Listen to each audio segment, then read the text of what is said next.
Zipper's Log, Wednesday, the 23rd of March. Hello there, everyone. This is something a little bit different, something that I've been intending to do for a little while now, and I've not had time or the means, which is a supplementary audio-based doodad, basically to catch you guys up on sort of just general things. The entire thing is completely skippable, obviously, because it's not really related to sort of the main. I don't want to use the word continuity because I'm not a series, but the main stuff that I do on the channel. It's currently about 2:30 in the afternoon for those of us who are interested in sort of record keeping stuff, and I thought I'd do a little bit of housekeeping. The first thing being that I need to make good on a promise that I made to my patrons a couple of months ago now. I put up a post asking them to send me questions, and they did, and I said I'd get back to them, and then a lot of things happened. As is always the way with me, unfortunately, I seem to be not the best at sort of prioritising this when I have stuff going on in my life that's, work and all the rest of it. So I'll give you guys kind of a general catch-up, and I'm hoping this sort of a format as well will be a little easier for me to make good on these sorts of things from time to time. You'll also probably notice that this sounds a little bit different. I'm actually using a friend of mine's audio recorder at the minute, so this won't be a constant, unfortunately. What I've heard from it so far, I kind of like how it sounds, so maybe I'll invest in one myself. It's a little like portable audio recorder kind of a thing. We actually borrowed it for a project that I'm doing at work at the moment, which involved going to Glengoyne, which a fair few of you might be aware of, and there was actually a thing that came out of that, and I actually need to drop off some files to the fella who's editing it today, and I'm pushing it a little bit time-wise, so I should probably crack on with this. So I'll start with Q&A, and then I'll give kind of like a general sort of life update as well, for those of you that are kind of interested in sort of... Hang on, coffee sip. Oh, that's the stuff. Those of you that are kind of interested in sort of the general day-to-day podcasty kind of a thing. I'm not going to say as well that this is like a pilot for a podcast. Obviously, anyone that makes anything on the internet, the subject of podcasts will have come up at some point. What I would like to do is make sure that I can keep this up semi-consistently first, because there's no point in saying, oh, I'm going to start a podcast, and then I do two, and then it never appears again, because that's just wasting people's time, and I don't want to do that. So, we should start with some questions. Some of these are serious, some of them are less so. And we start with Chris asking, have you ever tried any Bladnoch whiskey? If so, do you like it? Hello, Christopher. It's certainly been on my radar. Very strange bottles, the Bladnochs, aren't they? I've always been keen to kind of give them a go, but I don't know, I've just never really wanted to really reach towards them, and they just don't seem like worth the investment or the time. And the guys behind them all seem like, impersonal pricks that just wouldn't give you the time of day, so no, not my kind of whiskey, Bladnoch, no. Carmel Rhodes asks, why did you choose to live in Edinburgh? This is actually a very good question. She's actually asked several good questions, so this is exciting. Why did I choose to live in Edinburgh? Well, if you've ever been to Edinburgh, you'll know that it's a stunning city. I think in order to answer this question, I need to first back up and answer why did I choose to live in Scotland. Money. And that's not to say I had a get-rich-quick scheme, but money does factor into things. Back in the day, back when the dinosaurs roamed the land, and I was looking at my undergraduate degrees, before the Tories had really gotten their claws into everything, degrees in Scotland were significantly cheaper. They were even cheaper for if you were Scottish. They were free and remain to be to this day. But if you were an Englishman coming over to Scotland, you were looking to pay, what did I end up paying? £1,820 a year versus 3,900 odd was what the price was in England for English students at the time. So straight away, it was a no-brainer. Now then, you would traditionally do a 4-year course at the universities that I was looking at. I was looking at Edinburgh, that told me to fuck off almost immediately. St Andrews, which clung on quite some time, and then I just kind of got pipped out, which I was surprised by, to be honest, because I went to the open day and it was Oxbridge galore, and I'm like, oh god, I don't stand a chance of this. So I was pleasantly surprised that I stuck in there as well. It doesn't make a difference ultimately. And Aberdeen was on the radar as well. Now, the story behind Aberdeen is an interesting one as well. This is going to go on for a while, so this question's going to go places. We haven't even got to the meat potatoes of the actual question being asked yet. This is all preamble. When I was looking at universities, I was looking quite local. I was looking Manchester, Sheffield initially. And then Scottish universities started coming up on my radar because there's a friend that I've got. She's actually due to give birth today, interestingly enough. Fun little tidbit there. She could be in labour right now as we speak. I don't know. I haven't heard from her today. And she was looking at nursing courses up and down the country, and she was looking to get away from Manchester, which is funny because she ended up staying in Manchester and I ended up going up to Scotland, and it's because of this day that happened. So I'd had to kind of cancel on a lot of plans with her in a short space of time. There was a lot of things that she'd invited me to, like parties and stuff like that, and I'd had to say no to them. So I made a promise to myself. I was like, right, whatever she says next, you're going to say yes, because this is how you lose friends otherwise. And as it happened, she was like, "Oh, I've got a thing coming up. Would you come to Aberdeen with me for an open day?" Now, Aberdeen's quite a way away, but because I'd made this promise to myself, I was like, "Yes, I will do that. I'd love to come to Aberdeen." Said nobody ever. Full disclosure, I actually love Aberdeen. I'm going to be going there again in a couple of weeks' time. To see a show, but again, not relevant. So we went along, and I really liked the campus there, and I was like, all right, well, I'll tell you what, I'll have a look at the English courses there. Really liked what they had to say. They were really engaging, really inviting, and I was like, okay, cool, this is now on my list. And at the same time, she wasn't happy with any of the nursing courses and stuff. I don't even think they did the specific course that she was looking at do. Anyway, long story short, I ended up going to Aberdeen.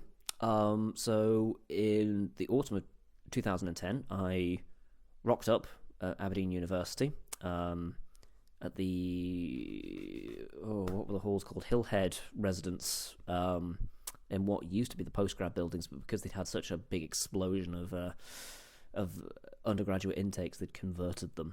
So I ended up in the really nice flats. They had big bedrooms and everything. Still only single beds, which was a little bit strange. It's like students fuck each other. I don't know how that one's a tricky one for them to get their heads around. But anyway, coffee's up. Lovely. So I got my degree after 3 years, because if you did A-levels, you were able to skip the first year. In hindsight, I shouldn't have done that because that was just a piss up. And it would have been an extra bit of fun. Now, I didn't work whilst I was in undergraduate, which is something that I wish I had done. But for some reason, I don't know, I think I just didn't have the drive or the go-getter attitude at the time, which, decision made, I suppose. But after that, I came out with a degree and was like, oh, okay, what do you actually do with this degree? And the answer was, there's not a huge amount you can do with it without doing something else on top of it. And I was like, I'm kind of done with academia now. I've gotten this far. I've gotten a degree, that's a hell of a tick. I'm one of literally less than a handful of people in the family to ever get degrees. So, I mean, I'm happy with that. That's fine. And it's the first time that I've not completely aced an English language and literature course. I ended up with a 2-1 instead of what I'd normally end up with, which was fucking flying top marks. And that's not me showing off. It's just it was always my top subject. So I was like, right, cool. If I've now dropped down, there's nothing wrong with a 2-1. I just want to quickly say that it's absolutely fine. Where was I going with this? Yeah. So at that point, I was like, right, okay, cool. I think that's an indication I've peaked. I didn't particularly enjoy. There were parts of the degree I enjoyed, but overall, how it's structured and the actual lack of contact the fact that you're paying them for basically doing the work yourself within a structure that they provide, it wasn't for me. So after that, I went to work. Now then, during the summers, I'd actually had a job at a pub called the Pineapple in 159 Heaton Lane in Stockport. The reason I announced that is you can't go in at the minute; it is closed. It's been mothballed by the brewery, but I don't like its chances, to be honest, because there's a lot of development work going on over there. Chances are it's going to end up getting sold and razed, unfortunately, which I'm not happy about. But hey, so I ended up getting a job at a hotel. The guy who ran it was a complete cunt, and I left after like 2 months. And then I got a job at the Bobbin in Aberdeen. I was there for 2.5 years. And due to them hiring a general manager who should have been in fucking jail, he was insane. After he kind of like fucked off, I ended up becoming a supervisor and helping them out with like managerial stuff and all that kind of stuff. And that's how I kind of got into management. Edinburgh had always been on my radar, but since Edinburgh University told me to fuck off very quickly, it wasn't as immediate. And I was enjoying my life in Aberdeen, but more and more people were leaving as they were getting older. And I was like, okay, right, cool. Maybe I should start looking at another city to like settle down in. Consequently, at the same time, there was a massive oil crash around about 2015 in Aberdeen, and the place did absolutely start changing. So I decided that it would be a good time to move. Now, lots of my friends from Aberdeen University and lots of my friends from Manchester as well had either moved to Edinburgh or had settled in Edinburgh for university. Some of them are still here to this day. Irritatingly, once I moved to Edinburgh, a load of people started moving to Glasgow because it's cheaper. Edinburgh's fucking expensive, which it's a capital city, so you'd expect it. But yeah, it's a great city. It sounds stupid saying there is less to do here. I'm quite a quiet, introverted person in like my own nature. Like I like to keep to myself. Like I won't reach out to people so much, if that makes sense. I will just kind of like do my own little thing and just go off to the side and stuff. So that was it, really. It was just a kind of a change of scenery more than anything else, and the fact that I had done like comedy gigs in Edinburgh, and I had I'd visited Edinburgh a fair few times because it's in the neighbourhood and there's a lot going on there, whereas in Aberdeen there's less. There's not nothing going on in Aberdeen. I want to quickly say, I rate Aberdeen as like a place to live. I don't mind it at all. If you can get like one of the cottages in Foot D as well, adorable. But yeah,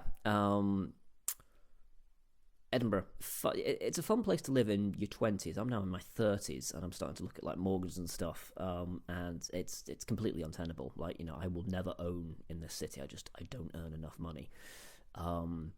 So there might be a move coming in the next few years. I don't know. It's not something I've seriously looked at.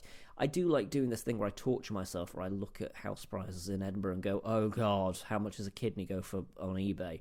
And then I look at the comparison in Glasgow and Dundee and stuff, and like your money just goes so much further. In Dundee's case, it's half the price, like literally half the price. Yeah. Anyway, so that answers that very short question. Another question: how old is Mo? He's actually here at the moment. How old are you, buddy? Answer the question. Okay. All right. Cool. I'll translate. He doesn't remember. Yeah, I got Mo as a fully grown cat. So I suspect 10 or 11, but I don't know. The story behind Mo is kind of a tragic one in that he was passed around a lot. My understanding of him is he was initially owned as a kitten by like some students, and they did this typical second-year student thing of like, oh, we're all best friends, we're going to live with each other forever. And 3 months later, they all hate each other and all looking to move out, and there's just this poor cat in the middle. Then there was a guy that had him for like a couple of years, and then an old flatmate of mine. And then when I moved to Edinburgh, I took the cat with me, and I'm not going to go into the circumstances of that on the internet. But yeah, long story short, I don't have a definite like birthday for him. Judging by how long I've known him, like I know he was an adult by 2013, because that's basically from when I've known that he existed. He could be even older. That's the thing. He might just be a spry elderly gentleman, but I would guess 10 because he's still got a lot of the like kitteny energy to him. He hasn't like slowed down too much. You know, he likes to play, he likes to jump around the place, he likes being outside. He loves attention. He's a slut for a chin rub. So I'm gonna guess 10, and to many more years to come. He's washing himself quite loudly now. You might be able to hear that. Have a scritch. There we go. Next question. What is your favourite gin? Oh, that's a tricky one. There's also, I've got sniffles at the minute because it's a combination of pollen and the fact that Mo's new coat is coming through. Fun fact, I'm actually allergic to cats. Yeah. Again, won't go into the circumstances of how I ended up with him, but it was as much sort of an act of mercy as anything else, because, yeah, wasn't the best looked after before I came along. We'll leave it at that. Favourite gin? Well, it's not Gordon's.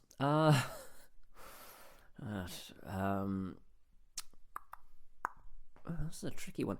I really do like Tea Smith, actually, as like a go-to plain gin. Tea Smith is a fantastic option. I had them on a gin list a few years ago when I was at the Cafe Royal, and I added them in just because they were kind of like a Scottish London Dry. I'd never tried them before, and I was like, right, we'll just stick them on as like a curiosity. And we did a tasting of like the various other gins, and I was expecting like things like the Echinacea gins and stuff like that to do really well. And actually, it was the Tea Smith that came out on top by quite a bit. You know, we were all really, really happy with it. So when people were asking, what's the one that you would go for, loads of people were saying, actually, I really like this one. It beat out stuff like the Cotswolds and stuff, which I expected to absolutely... Cotswolds is still a fantastic one, lovely little gin. Macca do a mulberry aged gin as well that the guys behind Glasgow 1770. Their peated PX expression doing very well for themselves recently. I think was it No Nonsense Whiskey had a tasting with them the other day. I was going to sign up and then mind blanked completely, so I hope everyone enjoyed that. But yeah, there's a handful of gins, and also I want to quickly put on everyone's radar, there is a thing called Gin Pin. Have a Google, and it's a collection of 20 little enamel pins of gin bottles, and they're fucking adorable. And I just like telling people about them because they're cute AF. I wear them to work quite a bit, and people ask about them. I'm like, oh yeah, this is it. So, Gin Pin, if you're listening, you're welcome. Oh, and then there's a multi-part question here. So we've got, what whiskies would you pick from the below? Daily drinker, your go-to for enjoying whiskey. Impress your guests, fancy but not too fancy. Cheap mixer, and for guests you know won't appreciate it. Something great, your Friday night whiskey. And saving for a special occasion bottle. Blimey. Okay. Daily drinker. Now, see, I'm a big fan of sherries and sherried whiskey. So if I was to go for like, just something that I want to pick up on the shelf, it's a toss-up between a Glenallachie 12, if I'm looking to spend a little more money, or if I'm wanting to go kind of like just, average bog standard every day. It's a toss-up between a Glencadam 10 or maybe like a blend, like a Johnny Walker Green. Keep it simple. Clynelish is on there as well. I've not had any Clynelish in the flat for some time. Yeah, that's tricky. I'm gonna nail my spots down and say Glenallachie 12 just because it's a cracking wee dram for the price, and it's readily available as well. So there we go, Daily Drinker. That's that one. Impress your guests, fancy but not too fancy. I feel like the Glenallachie works again on that one, really, doesn't it? The Lefroy 10 Sherry, actually. That's been one that I've been belting out to people that I know would be a fan of smoke. Other than that, Bladnoch's work really well.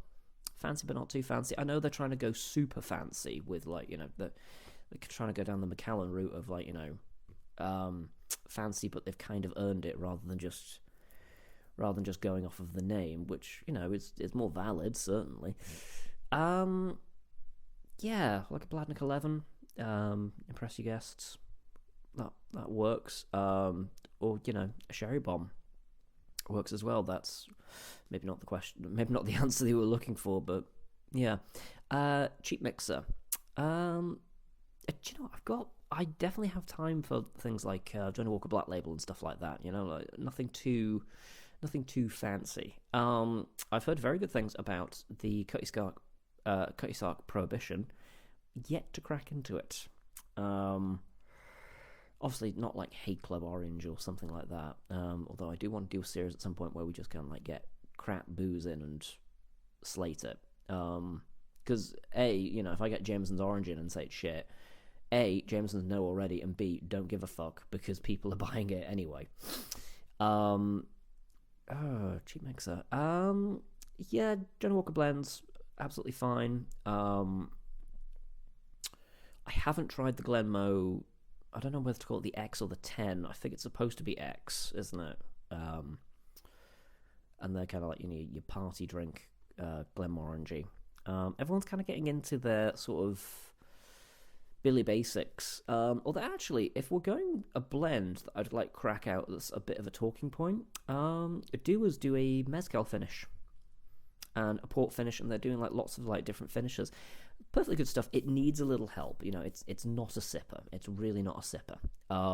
They did a industry tasting a few months ago at the Voodoo Rooms, and whilst it works well with other things, it's not up to much on its own. It's fine. It's not horrendous or anything like that, but it does need a little bit of help.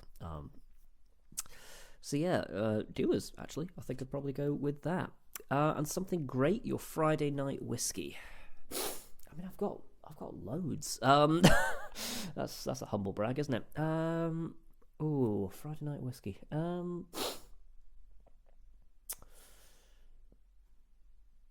don't know, really. I feel like there's going to be a lot of overlap with that, unfortunately. I mean, I've got my obvious favourites. If I was looking to go and like settle down and just have a really good whiskey, then I'd probably be looking at something like the Signatory Edred Hours, the 10-year-old releases, 47%ers, like dark as hell sherry bombs, one of those. I don't have one at the shelf at the minute. They are out. However, I'm trying to not buy any more whiskey for a little while because I've got so much. I've got plenty of review stock. I've got plenty of personal stock. I don't need to make any more purchases, and I need to control my FOMO because it's getting silly. And the saving for a special occasion bottle. I don't have anything that I've like squirreled away. I do have an old bottle of Hague. Not Club, just regular Hague from like the 70s, I think it's from. Didn't cost very much at all. It wasn't expensive. And same with the 80s bottle of Chivas Regal. The special occasion on that one might be, just wanting to try it more than anything else. But I don't have a kind of like, for when someone's born or christening or, I don't have that kind of a bottle. The most expensive thing that I've got at the moment would probably be the Glengoyne Teapot Dram. And I crack that open straight away, It's not something that I've like, right, I'm going to put this away and put it away for a special occasion. So yeah, that would be my special occasion, I suppose. Yeah. All whiskey special in its own little way, isn't it? So that's my answers. So I'm going to start sort of wrapping this up. But just to give kind of like a quick bit of sort of life admin. Many will be aware already that the site that I normally work at has been closed for refurbishment, and I've been moved across somewhere else for a little while. As per usual, I'm not giving names. I have been asked where I work. I mean, you can find out relatively easily, I would imagine. But I don't name it necessarily because I don't know. It's sort of a privacy thing more than anything else. But yeah, I am intrigued to keep doing this if there is interest.